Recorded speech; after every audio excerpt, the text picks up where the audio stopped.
Hello, it's Jimmy here at O'Reilly's. We have a Ford Transit RS Sport here. It's got some DPF issues and glow plug issues. So it's done 88,000 miles there. Let's start it up. Let's see what we're looking at. Got engine management light on. The van is in limp mode. And you got that service now warning. Let's just skip that off. That's it. So that's just the handbrake light. And we've got the engine management light on there. So we're going to get our diagnostics up and running. We'll go in, search for the vehicle here, and we'll do some diagnostic scan. We're on an auto scan. It's really hard for me to get the screen clear on here. You've got a lot of glare from the sun. We'll pause that. We've got 3 faults there in the power control module. Let's go and have a look.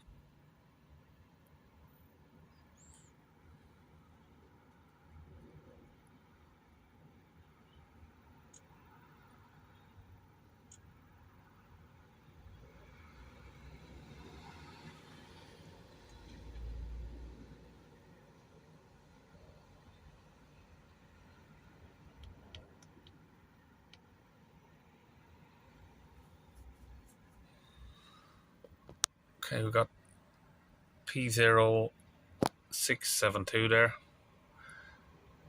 Cylinder 2 glow plug circuit and particle filter soot restriction P2463 and P246C. Okay, so it seems to have got a glow plug issue, and it's most likely what's been causing the DPF issue here. So we're going to get the airbox out. A couple of clips here. Pull the plug out of there, and we'll open this 7mm here.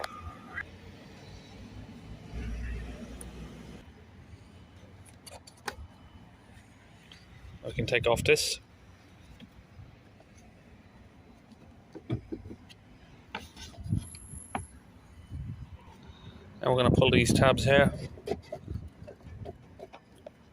left and right.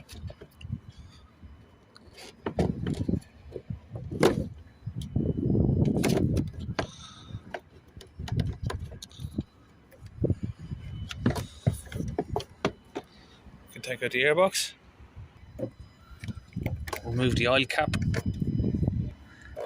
Now we can remove the rubber engine cover here. Just pull it out from both sides again, get it loose.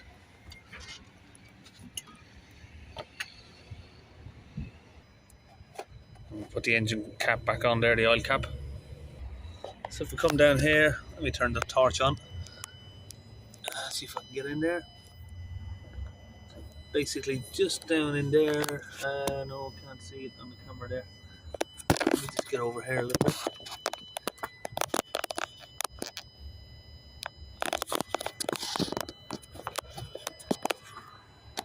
Can't seem to get in there, but it's basically just down in there. You can just see the tip of that glow plug. It's a shame really that they didn't just, design this intake manifold with a little curve in it, just so you can actually get these out without taking off the intake manifold. But yeah, all of this intake manifold needs to be moved out of the way. Okay, now we're just going to remove this little plastic inlet pipe here, and it's on their little Torx bolt right there, and that's the T30.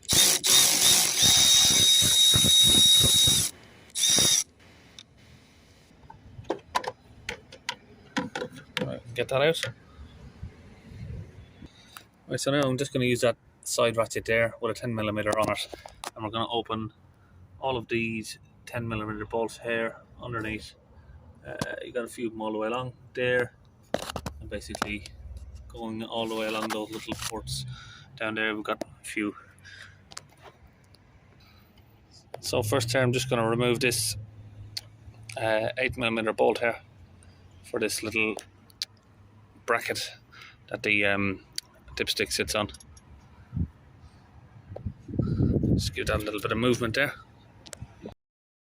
Okay, so what I'm doing here is just separating this wiring loom away from the manifold there. Just unplug the plugs so I can move it about a bit and move it to the side. Now we need to get down to this EGR valve. It's got some T30 torque bolts there all the way around, 4 of them, and you're going to need to get a very slim, like 1/4 inch T30 down here, because a 3/8 one won't fit. There isn't enough room. So I've cracked that loose already there. Now I'm just going to turn it out with this. Just see it down there.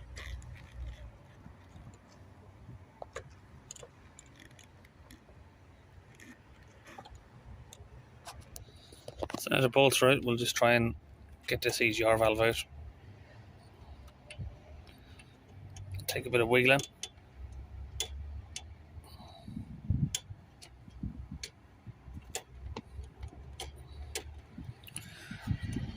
It seems to be catching.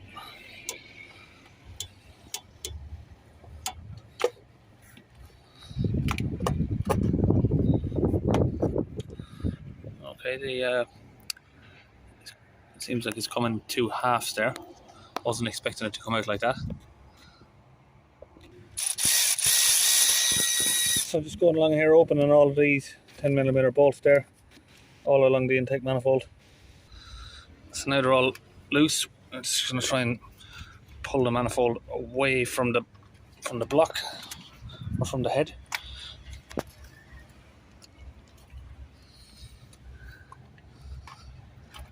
Just pull it away a little bit there.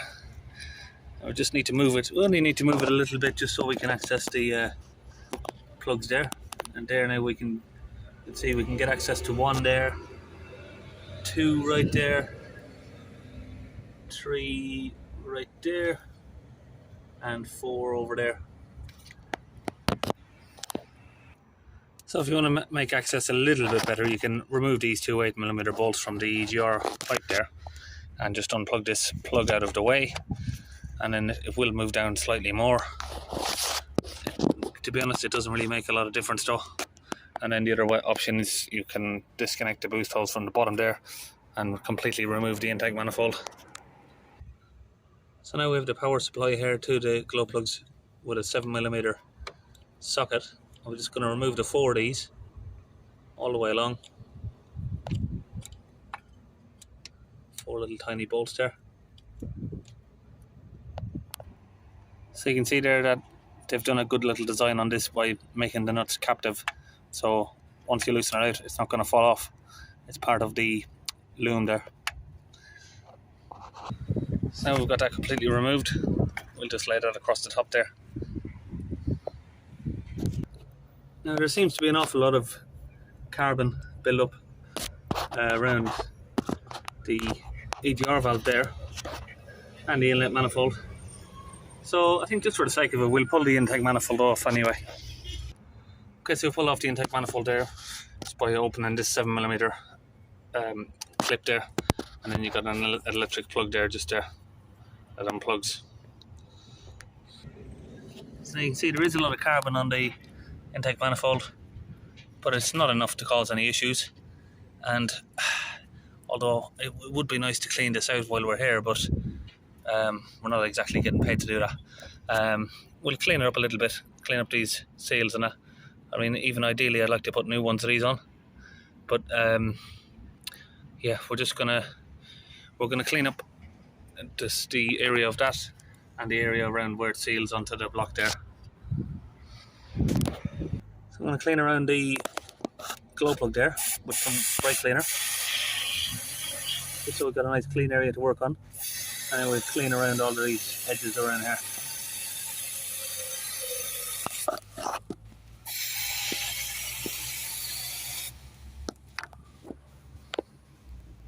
And we'll just clean up the intake throttle there a little bit as well with a bit of brake cleaner to get any loose carbon off it. Make sure it's not sticking. Okay, now we're just going to open the glow plug out. This is a 10mm. And we're using a 10mm glow plug socket there. This is just a cheapish kind of set from Omega. Okay, so what you might find here now with these sort of plugs is once you've undone them, they will not pull out, and I don't like pulling them just because you don't want to break anything. So what I'm going to do is I'm going to connect this electric ratchet to it, and I'm just going to turn it, and that will hopefully wear off the carbon that's holding it. You get a lot of carbon built up in there, and it just makes them stick inside. So we just need to work it out.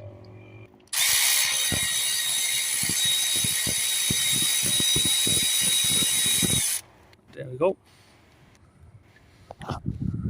Got one glow plug out there. Look at the state of that. There goes number 2. Sorry, no, that was number 1. The first one I took out was number 2 there. So we got there 1 and 2.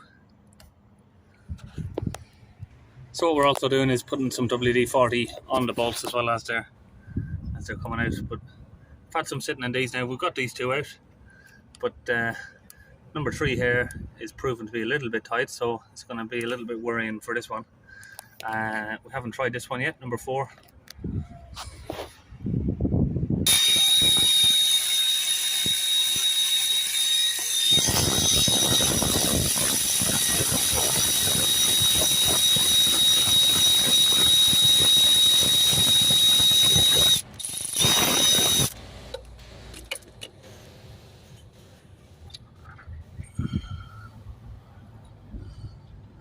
Yep, she's out. Hallelujah.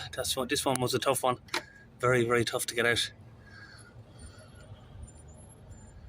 We had to spend a good few minutes there spinning that with the electric ratchet just to break it loose. You can see there where it attaches itself to the inside of the engine there, and also the tip gets carbon build up and just makes it stick. And number 4 there didn't need any work whatsoever, just a few turns and straight out. So I've got this kit here from Blazer. It's an injector cleaner set, 6101, but it's got these little brushes in there for the small ports. So we're going to use that. And what we're going to do is just get it in there and just turn it as we're going in.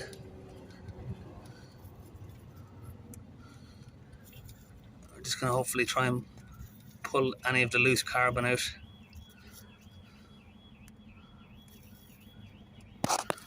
So just turning that by hand there. Just give it a pull. I get the camera to focus there. So we just want to pull all of that stuff out there. See a few carbon lumps there in the end. I just want to pull that out so the new glow plug sits nice and level in there. So each time I pull that out, I'm just going to clean the brush back off with some brake cleaner, then we'll start again. So I've got the replacement glow plugs here. I'm going to put them in now. Okay, so we've got the new glow plugs in there, and we're just going to put all this back together in reverse as you've seen us take it out there. So we'll skip this bit and we'll move on to the DPF. Okay, we've now got all of that back together, and we're going to continue now on the DPF. We've got the van raised up, and we're going to use 5 litres of Win's DPF cleaner. We're going to put it into a pressurised bottle here to get it into the DPF. Here we are under the van. Get the torch on. So we need to go in through this pipe here. This one goes from the pressure sensor into the DPF. So we pull the pipe up there. We've got our little pump here just connected up to it. So we just pump it up and get the fluid in there.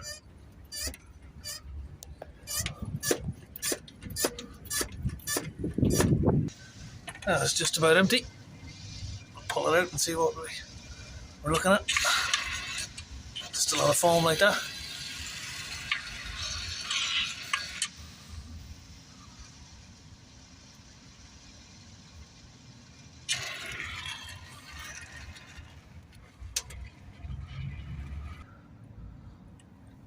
Just get that connected back up. Now before I get back inside the van, I'm going to clean up my crusty fingers with these ultra grime wipes. Good as new, almost. Now we're back in the van here, just erasing the codes from the diagnostic system. So of course we've cleared some, but 2 are remaining, and that's going to be for the DPF, because you can't just clear DPF codes. Let's retrieve them, just make sure that that's what it is.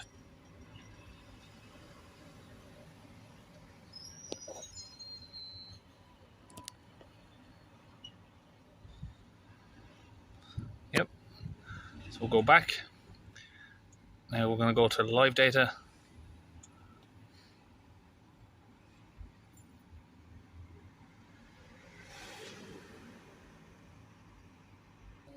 Okay, we've got all of the live data that we can find for the particle filtered air listed up here.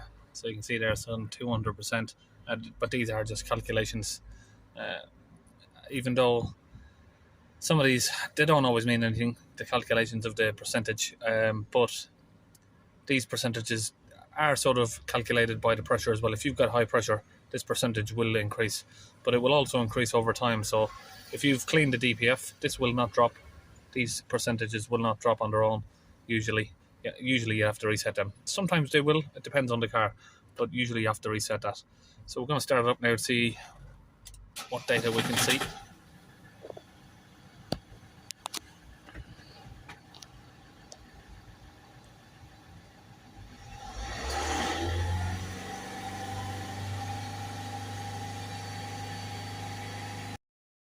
So now we just hold these revs until that drops down to an acceptable limit there.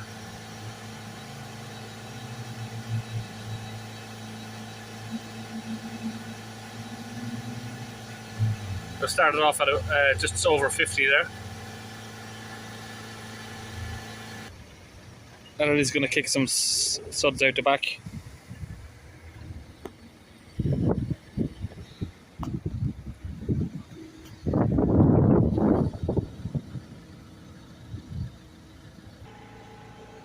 That's dropping down nicely there.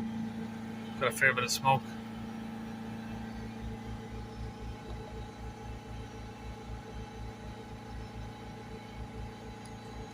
So we're not doing a regen here, we're just holding the accelerator on the van at about 3000 RPM. So we're now down to 12, which is 12 kPa is around about 120 millibars basically. We want to get that down under 80. So under 8. Ideally I'd like to get it down under 5. So here's a little bit of a weird one I just noticed. I've been accelerating the van for a fair few minutes and the temperature is actually going down. Temperature gauge is going down, so it might have an issue with the thermostat, I think.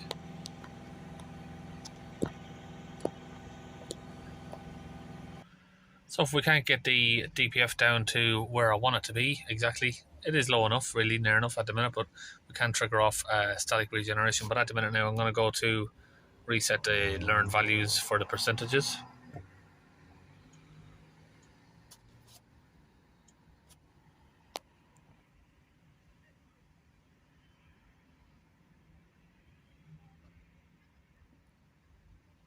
So that's complete. Now after completing that, I'll be able to clear the codes.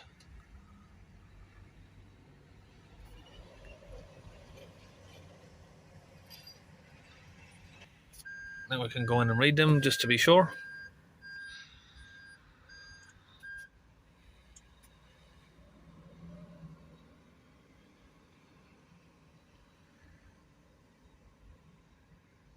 So that's all good. We'll go back to live data again. So I've got it down around 7. So what I'm going to do now is I'm going to trigger off the fuel system vaporizer. I'm just going to prime it up, so see if we can hear the pump pumping and see if the vaporizer is actually working. So I can't hear the vaporizer fuel pump working here. I'm going to unplug it, see if any fuel's coming out. And now there, we've got that priming up and there's no fuel coming out whatsoever there. So this fuel pump is not working. Okay, so we're all finished for now, but this vehicle is going to have to come back for a vaporizer fuel pump and remove the vaporizer as well and possibly repair that. So we're all finished for now. We'll see you in the next video.